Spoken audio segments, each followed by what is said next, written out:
Hi there. Welcome to You Gotta Be, a podcast that focuses on the lives and work of women identified DJs. I'm DJ Auld, and today's guest is Kimberly St. Her first DJ mentors gave her simple instructions: know your music. No matter how much things have changed, she still takes it upon herself to keep on dance music's cutting edge. While her selections typically fall somewhere on the house and techno spectrum, woman after my own heart, Kimberly's only real criteria is tracks that she loves. Her passion is evident in the moment you see her dancing behind the decks. As a founding partner of the Electronic Music Alliance, she has effectively channeled it as a means of enacting positive social change. Kimberly was born in Denver, Colorado, and as a teenager, she spent her summers visiting her father in Hawaii, where she was exposed to new wave bands like Talking Heads and Oingo Boingo. In the mid-90s, she permanently relocated to Los Angeles. I lived in Los Angeles, too. And in 1997, she began working as an A&R for Off-World Music. Shortly thereafter, a DJ producer friend gifted her first set of turntables and taught her how to play records. Following the turn of the millennium, she began performing at warehouse parties throughout downtown Los Angeles. Then she moved to San Diego, where she held down several DJ residencies. Upon returning to her hometown of Denver in 2017, Kimberly St. John's career gathered significant momentum. With her EMA work renewing her sense of purpose in the dance music sphere, she became a household name in the mile-high underground. To date, she has graced the decks at many local mainstays, and she's also played shows at Burning Man, including back-to-back with DJ Dan. Beyond connecting people on the dance floor, St. John sees every DJ set as an opportunity to give back to the community that has given so much to her. As an experienced curator, she strives to pay homage to the pioneers of early rave while paving the way for the new generation. Things have changed since that bio, hasn't it, Kimberly?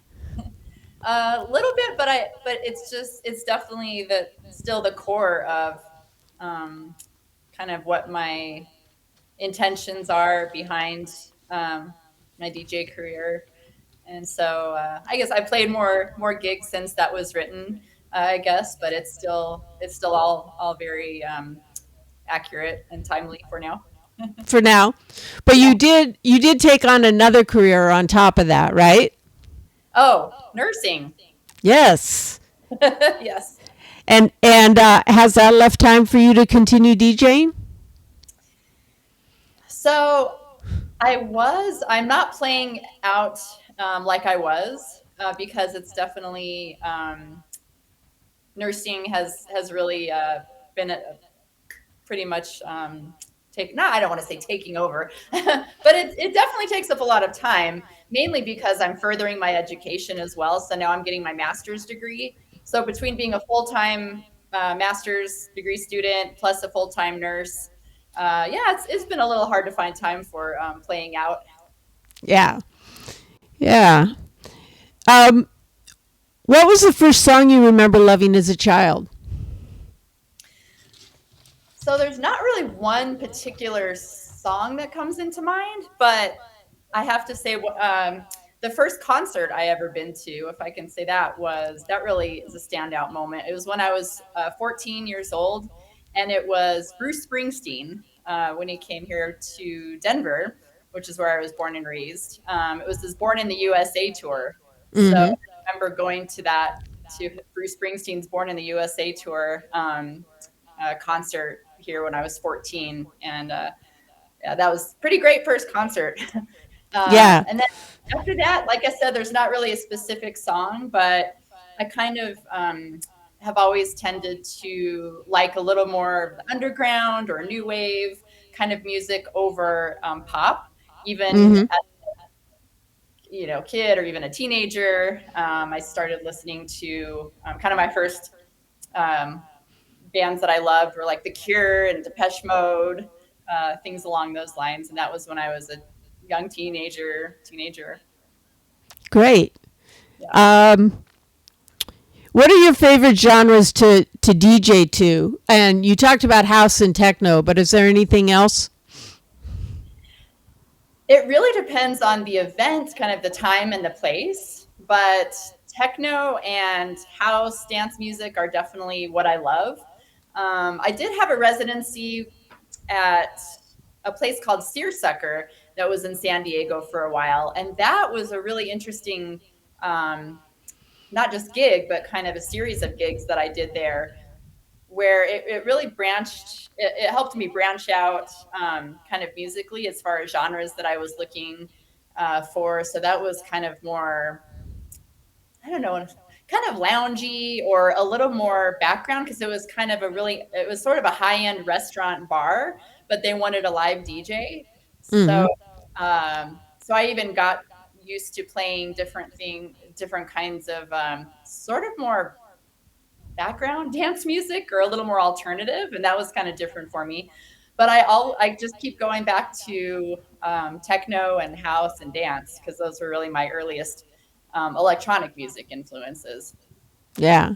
I recently played a Spanish techno set, which was really fun.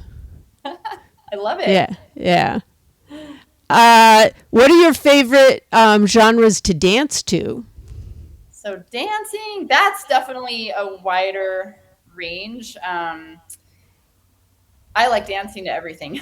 And I guess I have a pretty broad and somewhat eclectic taste in music, I guess. As far as dancing to, though, I mean, anything from 80s dance music, I don't know, anything that's fun to dance to.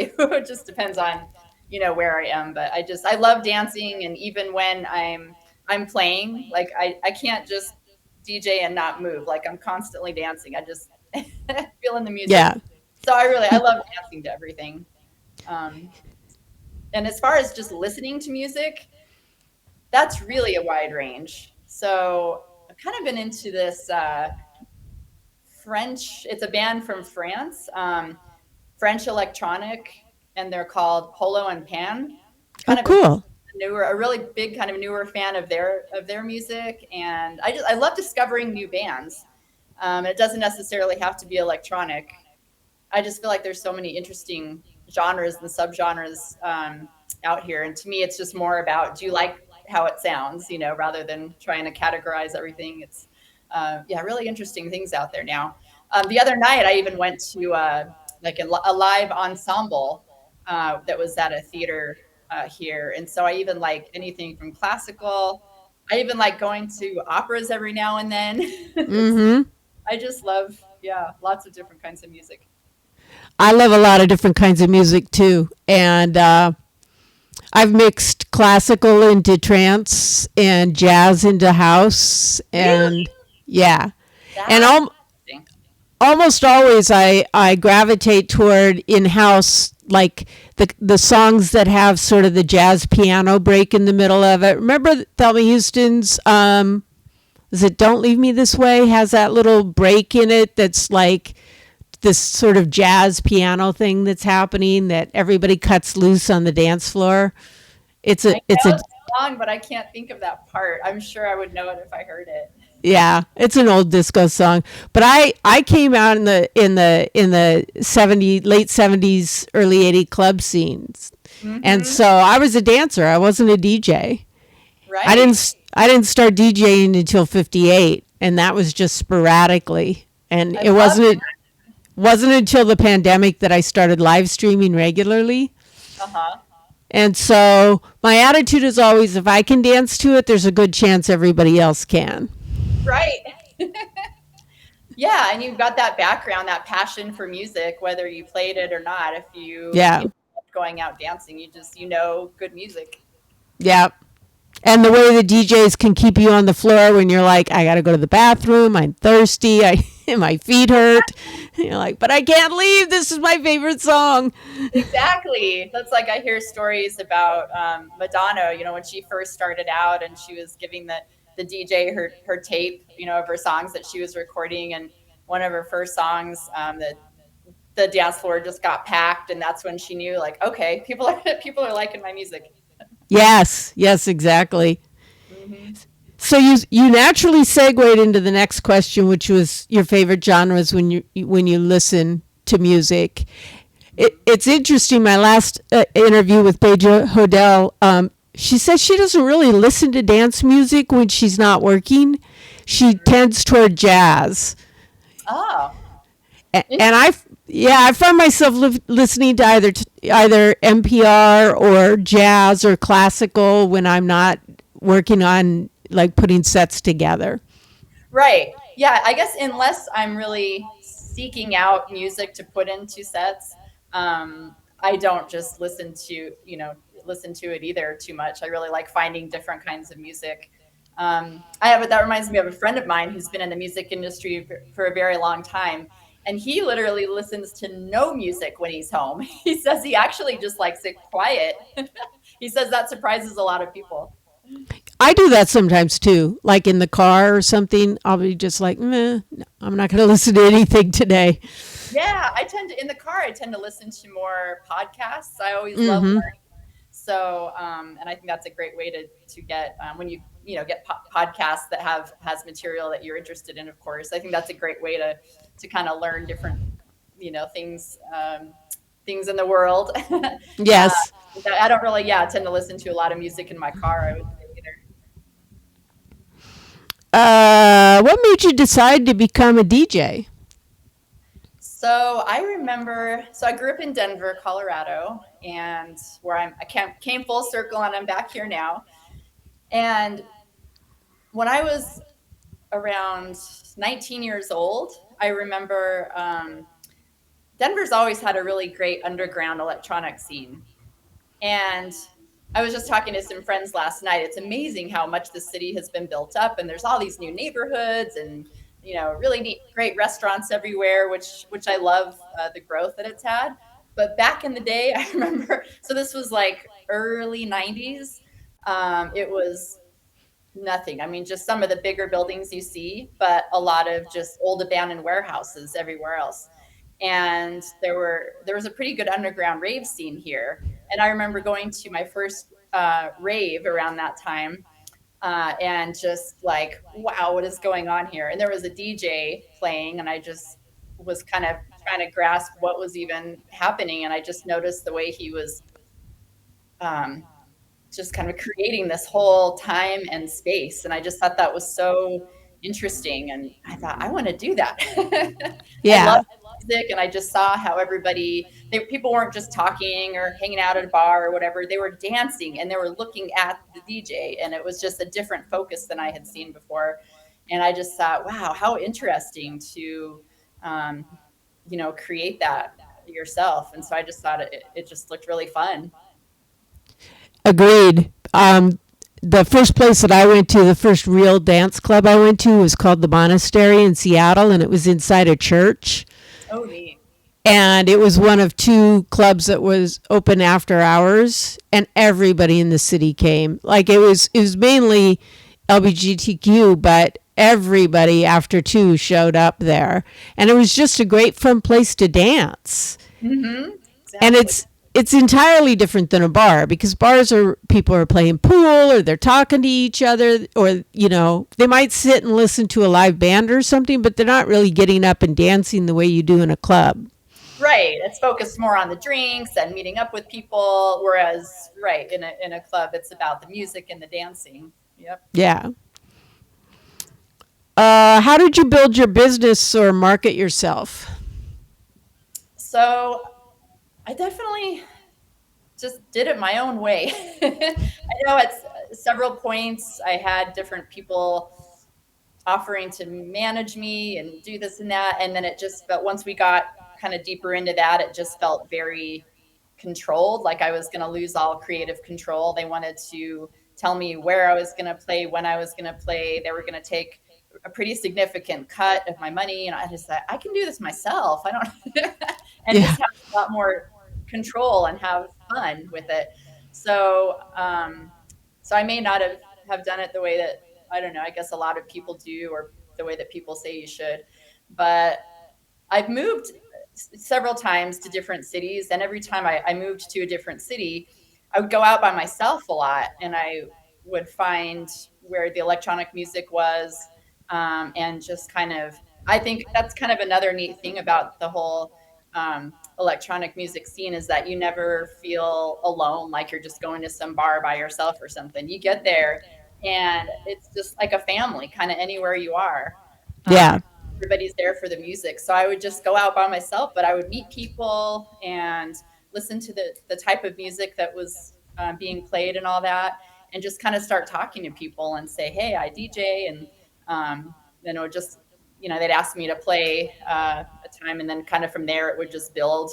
The more I would play, I'd kind of more people would see me. And so kind of like, it would just sort of build momentum because of something that I loved to do, which was just going out, Mm. dancing. And when I was living in LA, I was kind of more on the business end of it, or I wasn't playing, I was working with a record label. And then one of the people that worked there said, you should DJ. I was like, I don't know. So I kind of just started practicing at home and learning. And then, as you said in my bio, a neighbor, a friend of mine, gave me some turntables because he was sponsored and he was doing pretty well, and he just had different companies giving him equipment and things. So he had gotten them for free, and he really didn't need them because he already had turntables. And so he gave them to me. And that was really a kind of a turning point where I thought, okay, now I have equipment. And I started buying vinyl and started learning Hmm. DJ, and just kind of going from there. Excellent. Did you ever promote a club yourself, like be the promoter and the DJ? Yeah, I've done some events sometimes. Again, San Diego comes to mind. Candelas, I think, was the name of a place that I got offered to do my own night there. So not only a residency, but kind of to curate or sort of create the whole night as far as bringing other DJs in and things like that. So I had some other DJ friends that I knew play along with me, or I'd play first and then they would headline kind of thing. And somebody else I knew did like photography art. So I said, let's kind of make an art show out of it as well. So that was fun. Yeah, kind of creating my own nights sometimes as well. Oh, that's great.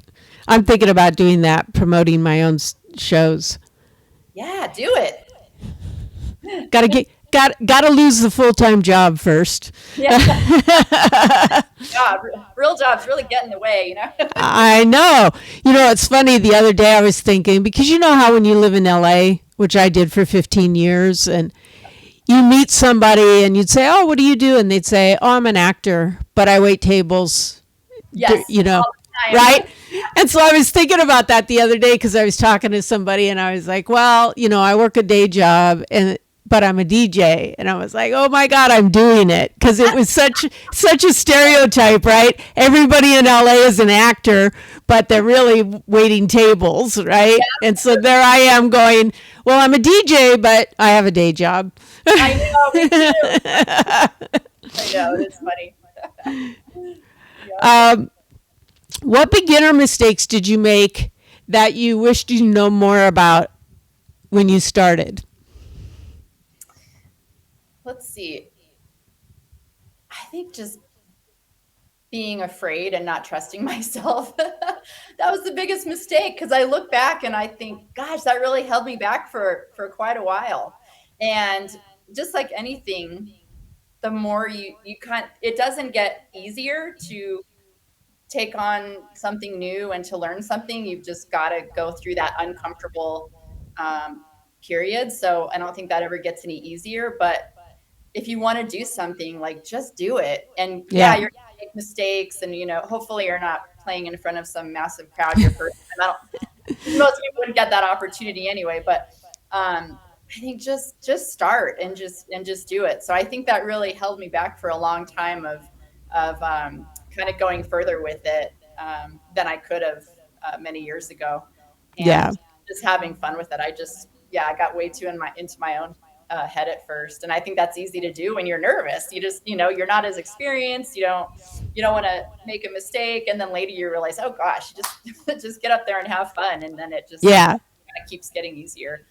So that's kind of the main thing. I remember one standout moment to that is I remember the first uh, gig that I got booked. Somebody gave me an opportunity to play at a club in Hollywood, and it was going to be the first time I was ever going to play out in front of people.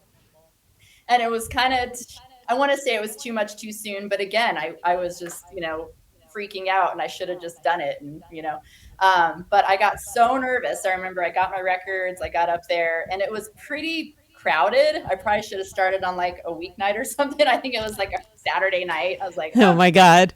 yeah, it was too much pressure. So I freaked out, and luckily a friend of mine was there with me who's a DJ. And I was like, I'm so sorry, but I cannot do this. Can you please play? And he's like, these are your records. I'm like, you're a DJ, you can do it. And so he ended up playing for me and playing my records and doing fine because he was a more experienced DJ. But I was like, oh my God, I couldn't even do it. And I just thought, I should have just done it, just gone for it, put on the first couple of records and, see what happens. So anybody thinking about it or just starting out, I just want to say you're going to feel that, fear, but just go for it. And, one thing that I've learned is even today is that there's always technical issues. There's always possibilities. I mean, how many times I've hit you turn away for a second from the decks and you forget. I mean, with records and turntables, it's easier, but because you can see it spinning in a really obvious way. But sometimes with controllers, for a minute, you're like, wait, which deck is moving? Like, which one's playing? And I've hit the wrong button a few times and been like, oh. Everybody has. I've definitely done that. Yeah. And a lot of times, people, they don't even notice it. They're just dancing, whatever. And you just feel like everybody can hear that. And usually they don't. And if they do, it's like, well, that just means you're obviously playing live, Exactly. It's going to happen. Oh, I've hit my elbow. I don't know what I was turning around or something and hit my elbow on something and, and then correct it. Woo, keep going. Yeah. Or turn the filter down. And then you're like, how come I don't have any sound? What's going on with the sound? And the filter's down. And no matter how experienced the DJ, I think, nobody knows the drama that goes behind. I know. Behind the DJ booth at no matter what level you're at. I was at a friend of mine has done really, really well here in Denver. He played a big show at the Bluebird Theater, which is a really big venue. And in the middle, and it was great, really good crowd. In the middle of his set, just this crazy noise started coming out, and he took his hands off, and he's like, "It's not me, I don't know." And it was the sound guy that did something. And then the music was fine again. He just kept playing, but he handled it like a pro. He just kind of was funny with it. He's like, yeah, and everybody, but everybody cheered him on as soon as he started playing again. Well, after that, the sound guy came and profusely apologized to him and was like, I'm so sorry, it was me. And he ended up getting another gig out of it, though. It might even be an issue that's not even your fault, but it could work to your advantage. You never know. Exactly. I've seen James hype on some of his videos where he's like, something has just fallen apart in his hands, right? And he's just like, I don't know what to do about this. Yeah. And I think that people actually respond to that because it's like, okay, they're human. They're, better than somebody getting, super upset and stomping off the stage. I mean, there's different ways you can handle something like that. Yeah. That just does not make you look good. But if you're just like, hey, I'm human, this just happened. People are usually pretty, okay with that. Yeah. I think a lot of people don't realize that there is a lot of technical equipment on, in a DJ booth. So at any point in that string of equipment, something could fail, or you set it up wrong, or something just happens, and you don't even know at first. You're like, I don't even know where to start. Like, what's happening here? Right. I was in Las Vegas many years ago. I remember I knew a DJ who was playing, and in the middle of a set, literally it just stopped the whole music. And this is New Year's Eve. This is like, oh my God, hard for people. And he finally realized that he had kicked the power cord out when he was dancing behind the DJ. Oh my God. And he was just mortified, poor guy. But he just plugged it back in and kept going. Yep. That proves that we are not human iPods. Right. Like people sometimes think. They're like, oh, you can just, That's a do recorded do set. X, Y, and Z. It's like, no, it's much more complicated than that. Yeah, absolutely. What do you feel your greatest achievement has been as a DJ? Achievement. Uh, a moment that really stands out to me that I will just never forget and love is, as you had mentioned, when I played at Burning Man. And wow, that was just magical. I am so happy I had that moment. I'll never forget it. So it was, I mean, literally thousands of people, like as far as the eye could see.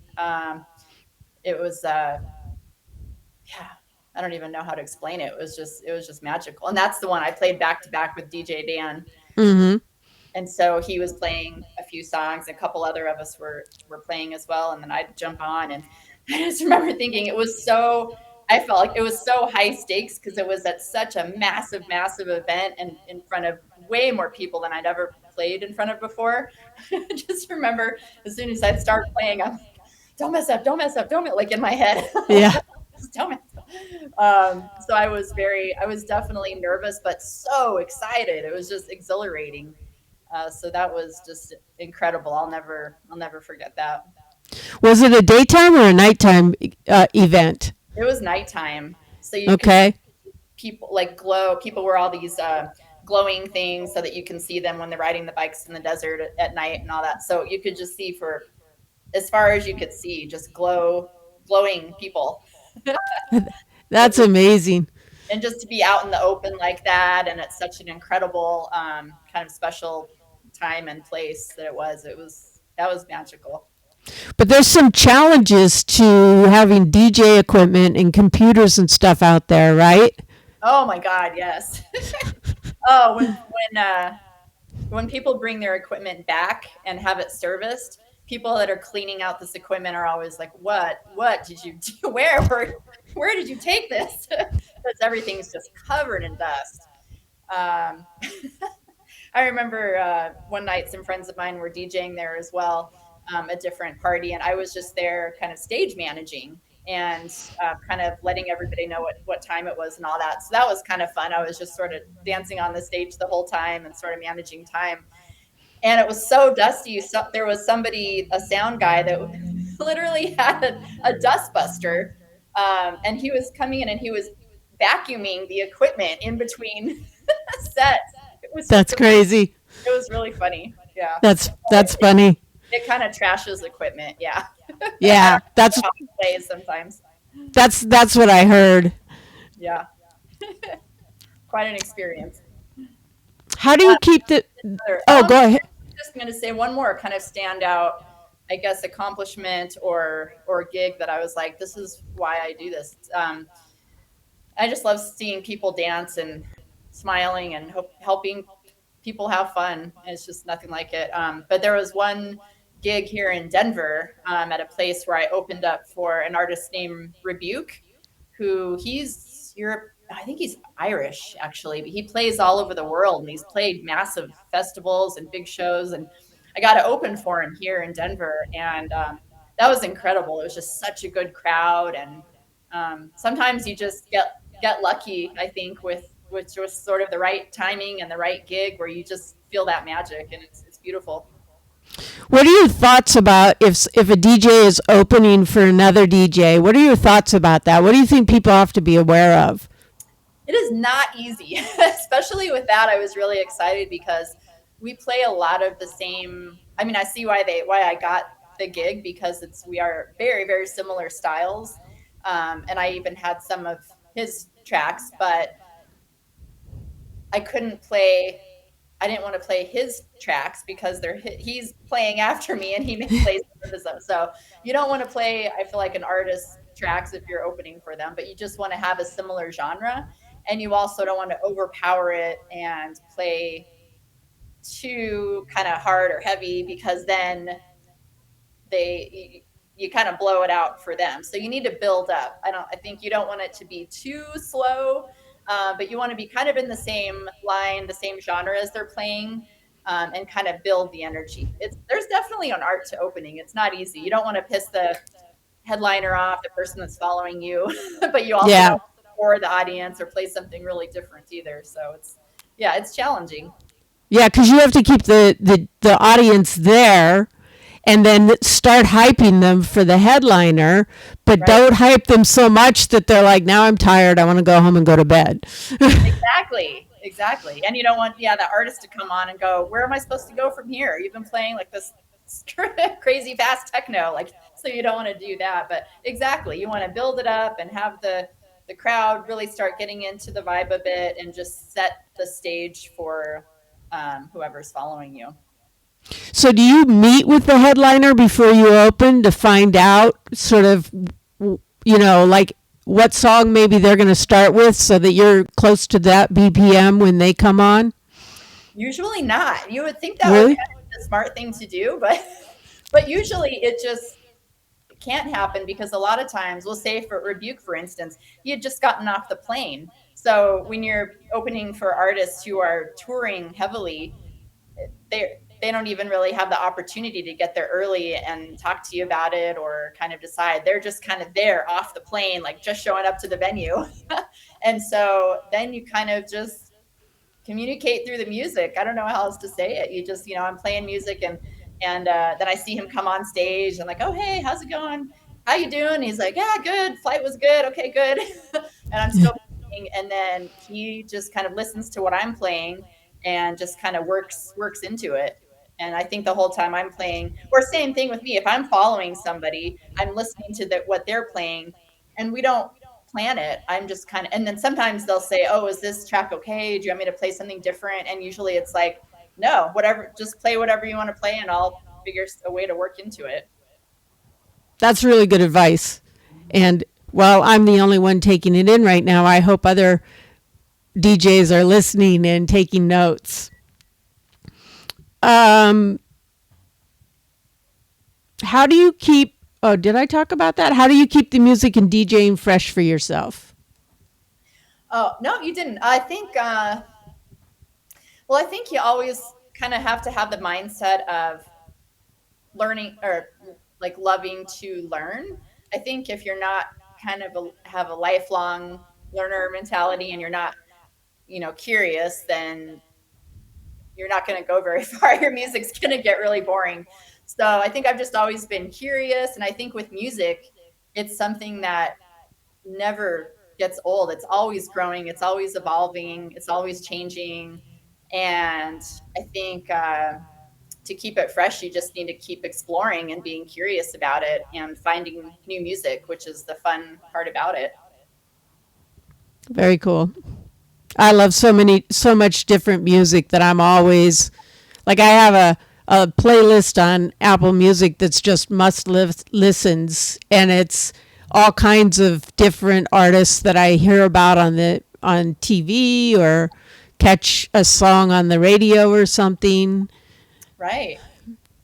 Yeah, and it's fun. You just even one song you hear about or you hear of, and that can take you kind of on a whole journey, a whole rabbit hole, and you discover all kinds of different bands and different music.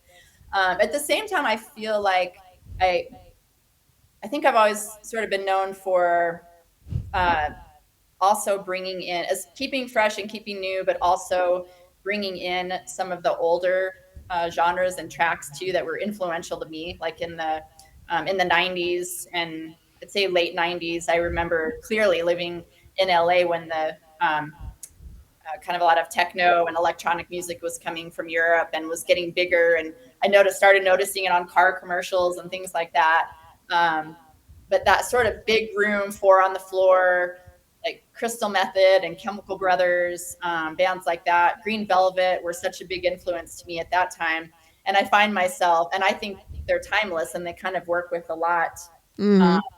today as far as, club music. And so every now and then I kind of work in an old track. So I think it's Yeah. important to kind of, yeah, sort of pay homage to new, not just always get new music, but always kind of bring back some old kind of classic tracks as well. I agree with that, and a lot of older stuff is remixed, and so it's a little bit faster and a little bit more punchy or something, but it still works to get the crowd going. Right.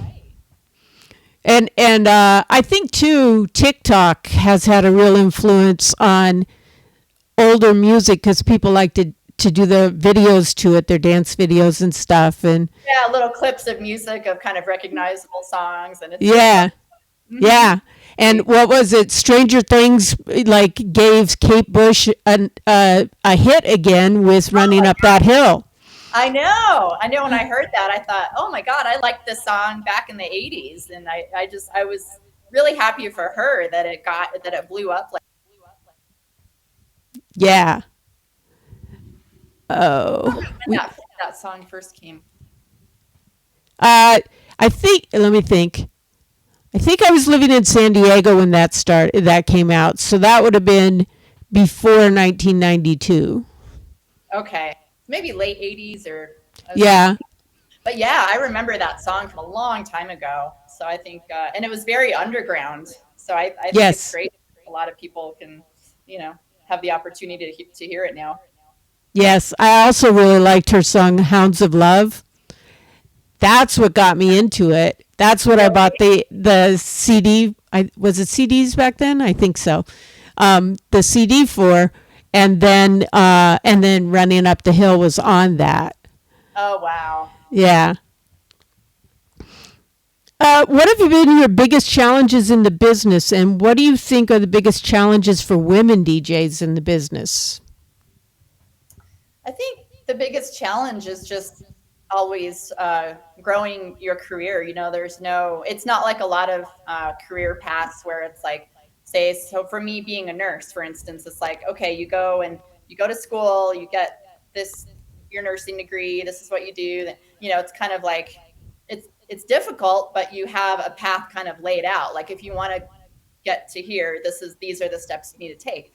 Whereas with DJing, there's no playbook for it. There's no directions. You just have to make it your own, and so it's challenging just to continue building your career. And I think that it's really important to constantly ask, or often check in with yourself and ask yourself, what are my goals with this, and what are my intentions behind it? And if it's purely ego driven and you just want to be seen, and it's not going to last very long. Yeah. But if intentions are to share music, and you just love dancing and seeing people dance and sharing that music with people, I think that's a much more sustainable intention behind it. So I think that can be challenging in itself, just knowing what your own values are and what your own goals with it are. And And oh, and yeah. oh, yeah, women DJs in general. Okay, this might be kind of an unpopular opinion, but I don't really feel like there necessarily has to be these big challenges from being. I think it can kind of actually work to your advantage, because I think there's a lot more women DJs now than there have been, but it's there's still, I think it's pretty much more male dominated for the most part. And I don't know, I think a lot of people love seeing women DJs and love booking women DJs because there aren't as many of us for the most part. I know some friends that recently formed a women DJs, formed kind of their own collective, and now they're starting to do these like takeovers during clubs. It's their whole collective, so it's all women DJs. So I don't think that it's necessarily, it doesn't have to be a challenge. I think it can be an advantage in some ways. And just whatever, man, woman, whatever you're uh, Yeah. whatever you identify with, just like I said before, it's your intention behind it. And if you just play good music and you love music, I don't think anybody cares what, if you're a man, woman, or otherwise. Yeah, I've talked with people who, were either playing out or dancing in clubs in the 70s, and the truth of the matter is, you rarely even saw who the DJ was because Uh, they were up in a little booth with like a little slit, like near the roof. Like you had to go up this like rickety stairs, and they're up in the corner, sort of hanging in the corner, yeah. and and there's just a slit in the window, right? in the wall for them to see the crowd, and that was it. Yeah, all about the music. It certainly wasn't about, oh, look at the DJ. It's Yeah. see the DJ. So exactly, yeah. I remember when I went to a club and I was dancing. I was in Costa Rica. I lived there for a couple of years, and I went to this club and I'm dancing and I'm like, why is everybody standing on the dance floor and just watching the DJ? What's that about? Yeah. Like, they were just standing there. I'm like, dude, dance. Yeah. And I'm over there doing my thing because, I go to clubs by myself, like you talked about, and I dance by myself. And I'm like, y'all crowding me and you're not even moving. Like, Right. get off the dance floor if you're not going to dance. Exactly. Go sit at the bar. Some old crotchety woman, get off my dance floor. I know. I know, it's funny. Yeah. Yeah, so I think, and I feel like I've heard some women say, yeah, it can be such a challenge being a woman, and you have to go through all this stuff. I don't know. I mean, I think I remember one gig that I played in San Diego, and it was a little off the beaten path. It was outside, and it wasn't in a club venue kind of thing, but it was something that somebody had just put together, like this event, and I happened to be the only woman DJ there. It was all these guys, and I just thought it was kind of more funny than anything. But I remember we were making the lineup, you play at this time, you play at this time, and the DJ before me kept playing after his time. And a friend of mine was there who happened to be a guy, and he said, just jump on there. And I'm like, no, he's still playing. He goes, no, this is your time set, Like, okay. So I told him, I was like, all right, it's my time to play. And so he's like, okay, just one more song, fine.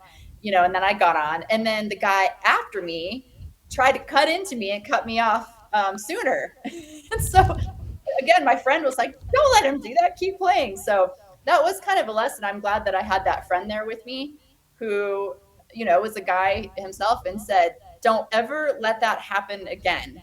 Don't ever and so I think that kind of stuck with me. So after that, I just, I think if you allow people, or, a guy to say, oh, she's just a girl, it's going to happen. But I think if you, stand up for your boundaries, and it's just like, hey, this is my time slot, and, just stand up for yourself and play just like anybody would, then you're going to be okay. Yeah. Yeah. Where are we? Do you produce your own music, or have you produced your own music? I had started, it's the whole time thing again. Once I started, I had a really big goal to do that, and thought I was going to do more of it, and maybe still will in the future. You never know. Because I definitely got my signature style. I think that I was sort of, being known for to play out. Like people could kind of expect a certain sound from me. So after that, after I became more clear on my sound, I knew what I wanted to produce. So I did start some, and I got Ableton Live, and I started some. I started checking out these online classes and did a few things and learned some. But I realized how time consuming it really is. You've got to DJing alone, just getting your music together and all that is a lot. But producing, wow, it's a whole. I mean, just the learning curve for the software is intimidating for me. I mean, I bought an iPad just so that I could use GarageBand because it was simpler, and I thought that'll be a good way to just, tool it, mess around with it, and see how to do this. And then maybe after that, I can sit down and learn these really complex digital audio workstations because they're intense. And if you watch a video, they're just like, oh, you just do this, and then you click that, and you multiply this, and they have a full song in 5 minutes, and I'm like, I just did 4 beats of a kick, and I don't know how to repeat them. I don't know how to do that. It's just dun, dun, dun. Yeah, I mean, some people go to school for it and get to, I mean, it's a lot to actually produce your own music. So yeah, I wanted to, and I started to. It was, it was fun. But I haven't gotten into it as much as I thought I might by now. But like I said, you never know. Maybe that maybe more in the future. I want to go back for a second because you said, there's a lot of work involved with DJing anyway, and then adding that layer was more complex. When you had a gig, or when you were like curating a playlist or something like that for somebody, um, what was your workflow like? What did you do? So first thing is finding music. A lot of music I would get on Beatport. That Mm-hmm. was definitely a main source of my music. So I may have a track in mind that I wanted. I'd look it up on Beatport, and then from there, kind of just start going on that journey. It'll kind of give you suggestions sometimes, or I'll look at the record label. So I may pick out one song and buy that track because it's something that I heard that I want to buy. So I'll buy that, and then I'll start looking. I'll say, oh, what record label is that that song on, and then I'll go to that record label a lot of times, and then start just kind of listening to little samples of a lot of songs that from artists on that label, and sometimes I'll discover a new artist that way, and just sort of journey, and kind of branching out. That's my process, and then I just keep listening to track after track, and by this point, I know right away if I like it or not, or if it's going to work Mm-hmm. for the that I'm trying to put together. And I'll just keep adding more tracks to my bin. Um, and then once I have quite a few, I'll go in and listen to all of them and make sure that's what I want to buy. I don't know what order I'm going to put them in yet. But after all this kind of journeying around, like I said, a lot of times on Beatport, um, I'll just yeah, once I have quite a few tracks, I'll just that I decide that yep, this is the kind of the sound I'm going for. Um, I'll get those, um, and then I'll start arranging them more. And I use mixed in key, and Mm-hmm. keys the songs, and that I found is really helpful for kind of building the energy or moving the energy around how you want instead of just kind of going blindly. It sort of helps me put my set list together in an order that sort of yeah, builds the energy in a way that I find really works for a dance floor. I like mixed in key, but when I use virtual DJ, and when I put the songs into virtual DJ after mixed in key, the Mhm. the cue points, because it hot cues everything too, right? And labels it as energy and energetic or whatever. And I'll put it in, and and the cue is always like a quarter beat off the beat. Hmm. It's just off the beat, and I'm like, ugh, why is it just off the beat? Like, this Yeah, would be so handy if it was just on the beat. right. Because they use up the entire 8 pads, right? And so, your whole, like, you don't even need lights in the booth because all the pads are lit up. But but they're just slightly off, and I don't know if it's that doesn't play well with virtual DJ or Maybe I not use virtual DJ, so maybe I know that's the one thing. It's great having all these different things available now as technology. It's really interesting, but sometimes it gets too complicated. You're like, I just want yes. to catch up. Like, on my own, I do the very first beat as a hot cue. Then I do that section of a track where the sort of the end of the intro is, and the full beat comes in, Hmm. right? And I'll do that, and then I'll do the beginning of any vocals that might be there. And Hmm. so, left to my own devices, I like make 3 cues, and that's it. But Yeah, yeah. and speaking on that note, I don't do a lot of fancy things because the way that I learned was on vinyl records, Mm-hmm. and you didn't have all these cue points or things to set. You just played the song and you just need to like bring in the, the next song on beat, but it's not, Yeah. there's no, and that's just how I learned. So even when I transitioned to, I think it was Tractor that I first used that before CDJs. I mean, I just kind of have always sort of stuck to the basics. I'm like, just play good music and match the songs up. I don't have all these, cue points set up and different things, and I've never had a problem with it. I Yeah. tend to let tracks play pretty long. I don't do a lot of fancy cutting in and out and all this stuff. I really just focus on the songs and mixing songs together in kind of a longer way. Yeah, I generally do that too because I'm not the quickest DJ on the face of the earth. Like I watch James Hype with for CDJs, and I'm like, yeah, that's never gonna happen. I have trouble remembering. Like if I look away, I'm like a squirrel. I'm like, what's happening now? What's playing? And I have all these tricks. Like I always, when I'm about to add a new track, I always leave a finger on the down fader on the one that isn't playing, so I don't try to accidentally load it on the one that is playing.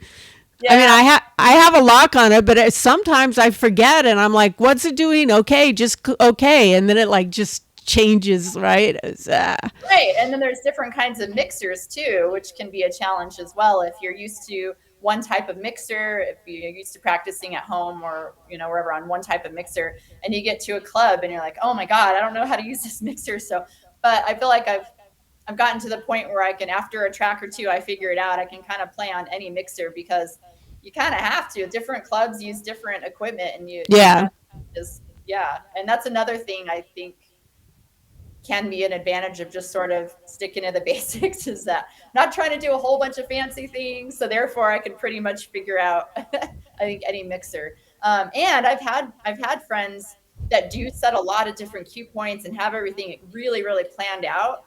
And then they totally freak out if something happens where it's not adaptable to whatever they're playing on in the club and all of a sudden their cue points are gone. Then what do you do if you're so used to it's like I think just focus on the music. yeah, yeah. I've only recently started. Well, I've always needed to know what the first two songs are. Like I have to nail down the first two songs because that's those two songs decide the mood of the set.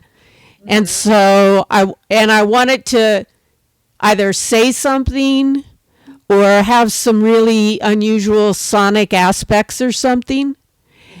And so I used to just like when I started live streaming, and I was not very proficient at that point, but I had to have those two songs. And then as I got further along, and with live streaming something can go technically wrong quickly, I was like, well, I need to have at least a half hour to an hour's worth have practiced it, and so I have that little playlist that I can throw in the side list so I don't have to think about what's coming next before. Right. If something goes wrong, I know what I'm playing. I just have to get in and out of the songs while I figure out what the technical issue is. Yeah, and I think it is a good idea to have some kind of a set list or things you want, and then you can deviate that from that if you want to.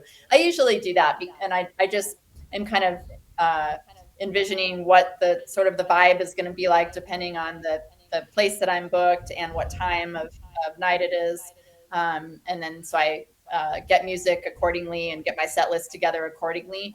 And then after, like you said, after that first couple of songs, then you can kind of say, okay, this is just not really working for this crowd right now. And I'll go into different music that I have. Or like, yeah, let's keep going along with this vibe. Sometimes I have stuck to a set, but oftentimes I notice myself kind of going back and forth between different playlists once I sort of can read the crowd. Yeah. Yeah, I save all my playlists so I know what my favorites are. Um, okay, this is the lightning round. Oh, there was something that I was going to talk to you about. Now I've forgotten it. the lightning round. Favorite track right now and why? Oh gosh, that's hard because I always just like so many different kinds of music at one time. Oh man, I I don't know even you're. favorite I know. I know. electronic. Uh huh. Yeah, sorry. I don't even. I know that you're nursing right now. Are you playing out? I'm not getting booked. I'm not wanting to get booked out right now. I may go Yeah. back to that point, but yeah, I'm kind of taking a break from it. It was funny because over New Year's, I was at a friend's house who had some decks, and he said, "You want to go on and play?" I said, "Sure, I'll hop on and play 30 minutes." So just I'm playing impromptu sets for now. Yeah. So as far as favorite music, this is funny because it's probably because I don't even want to say a favorite track, but just the other night, I think I had mentioned that I went to see like a live ensemble that was a composer artist named Philip Glass. Oh, I know Philip Glass. Really? Oh Yeah, my I God. mean, I don't know him, but I know his music. Right. Well, I had not, and I was just blown away. I mean, it was such different timing, and the count of the music was so unexpected and interesting, and then it would just kind of end. It was so interesting the whole time. I was just like riveted. So, just He, probably because that's at the top of my head, I just want to say, wow, I'm kind of a new Philip Glass fan. yeah, he's very experimental. Very. Yep. Yeah. Favorite piece of equipment and why? My turntables. So the turntables that I was saying that were gifted to me, I literally have them. I don't know if you can see them. So you can see some of my records right there. What I have the Yeah. glowing lights. Yeah. I've got albums there, and I have literally the set of turntables that my friend gifted me so many years ago. Move your chair and we can see him. Let's see. Oh yeah, there they are. Sweet. Yeah, that's my favorite piece of equipment because it's very nostalgic to me, and I just have them set up in my house. Yeah. Do you play on a controller?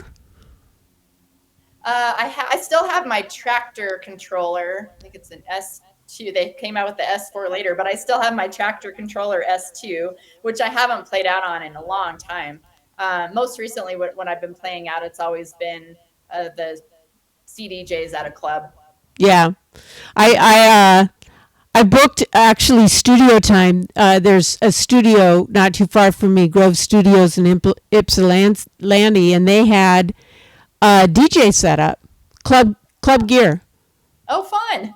2000s and a DJM 900, and I booked 4 hours just so that I could teach myself.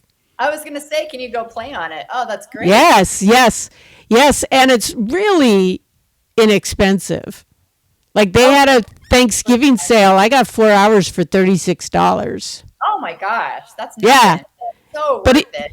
but even full price was only going to be 72. It's still that's reasonable for 4 hours of like learning how to play on that equipment. Yeah, that gives you a lot of good practice for sure. Yeah, And that'll help because I feel like I kind of just threw myself into that and like okay I'm because I already had DJ experience, but when I started learning on CDJs, I remember I was really now it's easy to me, but I remember how intimidated I was by it at first, and I just kind of winging it when I go to different clubs, and that would have been really helpful to be able to book some time somewhere to practice. so do you remember the first time you played on them and you were like, what do I do here? Yeah, I think this it was in California, and I just thought it's definitely been a tough transition from. Oh my God, I just remember I didn't even want to stop playing vinyl for the longest time, and people are like, "You can't drag your record players to every gig," and like, but that's DJing. Like I don't. And then it was Tractor. I was like, okay, I finally went to Tractor. And then even that was kind of outdated. It's like, no, you can't bring your tractor controller to every gig. You need to learn how to play on CDJ. So it was just kind of by force. I had to learn how to kind of adapt to newer and newer equipment. Yeah. Favorite self care technique? I have a morning routine that I do, and especially being a nurse, it's very important to do to care for yourself and to um, yeah, I think take as good a care of yourself as you can so that you can take care of others. So I have a morning routine. I get up, I make a really healthy morning smoothie every morning. While I'm doing that, I'm listening to like a meditation in the background. So it's kind of a whole meditative experience. I'm making my smoothie and listening to a meditation. And then I journal just for about 5 minutes, not for very long. I somewhat recently, just in the last couple of months, started doing that. Just writing in a journal just for a few minutes every morning, just whatever comes to mind. And that's just kind of a good way to sort of acknowledge feelings that you might not, be thinking, just to kind of get stuff out and like, all Yeah. right, this is what's going on right now. Just 5 minutes. And then, and then I do yoga every single morning. So that's kind of my morning routine. I would say that's my self-care, and it's just a great way to start every day. Sounds great. Favorite woman DJ and why? Hmm. Oh gosh, there's so many. uh, trying to think. Oh, you know what? I just have to say, honestly, last night I went out for a little bit. It was really fun to kind of a newer place, a newer venue here in Denver. I don't even want to call it a club because it's really a beautiful space. The interior design of it, it's just beautiful. But I saw a techno DJ there that I know, who played there, and she's my favorite female DJ right now. Her name is Laura Lee Muir, last name Mur, Laura Lee Muir, and she is oh, she's amazing. So she's originally from Mexico. She's Okay. Mexican. She lives here in She's based here in Denver, but she plays all over, and she also produces her own music.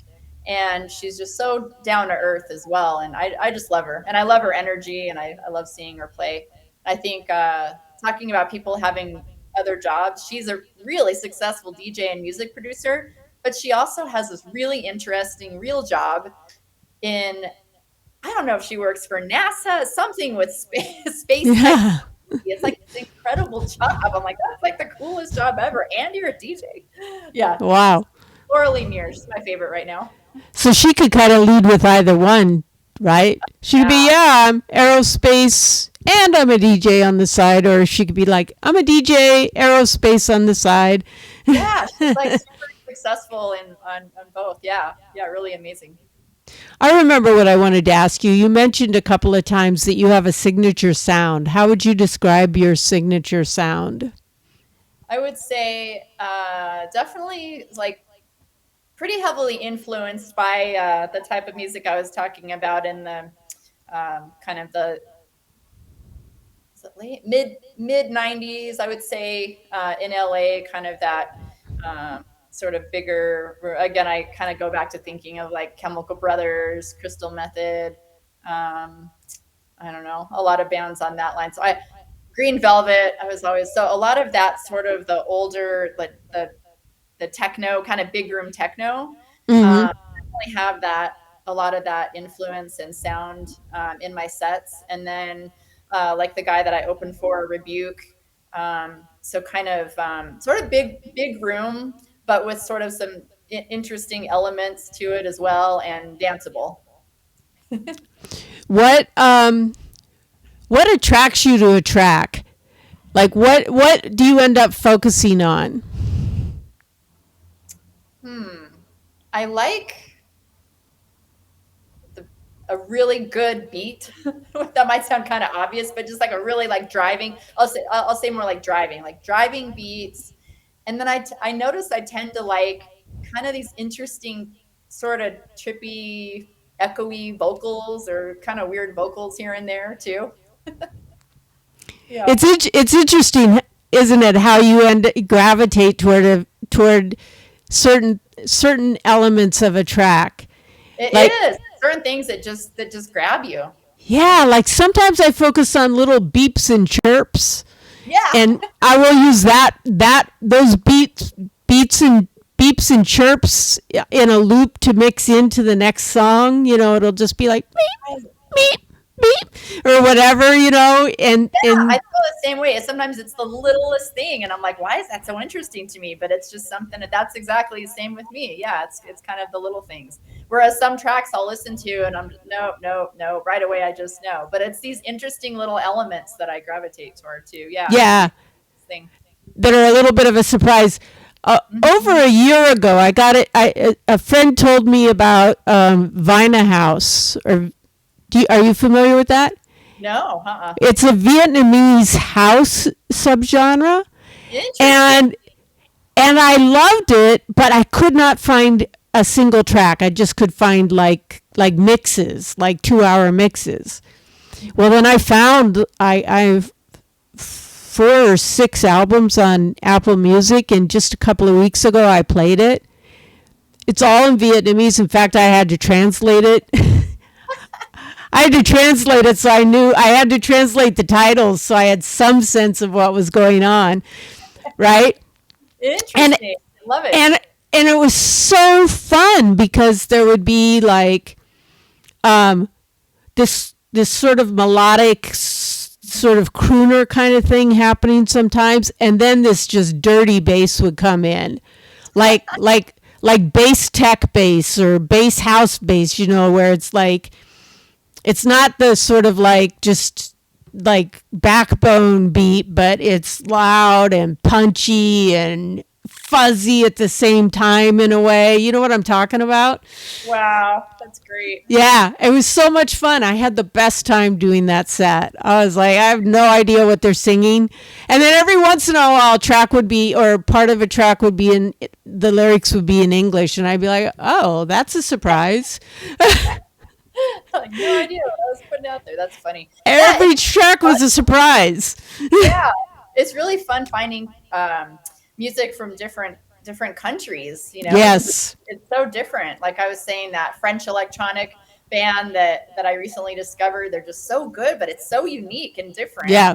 Some of the songs are in French, and I remember I visited Greece quite a few years ago, and happened to meet, I think it was kind of a bar I went into, and there was a DJ there. And I ended up talking to him, say, oh, hey, I play too, and he ended up giving me a bunch of tracks that I downloaded. And it was so fun to have all these tracks that I knew nobody else, that I knew would have. It's just fun to really discover different music all around the world. Yeah. Yeah. For those of you watching, DJs we like to keep certain tracks all to ourselves. Yeah. We want to be the person that plays this first, or has this weird genre that nobody's heard of, or whatever the case may be. Yeah, I definitely have a couple of specific tracks. When you said that, that just popped into my head, that whenever I play them, people are like, what is this? It might be like hilarious in a way, or really different or something. And I'm like, nope. Unless somebody that I know DJs and specifically asks for it, maybe I'll share it. But a lot of times I'm like, no, that's just my secret little weapon that every now and then it's just going to be perfect for. Yes, that's like the secret recipe that, I'm sorry, I can't give you the ingredients. I'd have to kill you. Exactly. Classified. So the last question, you got to be what? I got to be what? So the name of the podcast is You Gotta Be. Right. Based on the Rosella song, You Gotta Be Strong, You Gotta Be Wise. Yeah. All of that. So you gotta be yourself. So I'm saying what? Yes. Pop quiz. Brave. You gotta be brave. Excellent. Thank you so much, Kimberly St. John. Thank you. Really fun. Yeah, I really enjoyed it. Me too. I'm going to stop the recording now.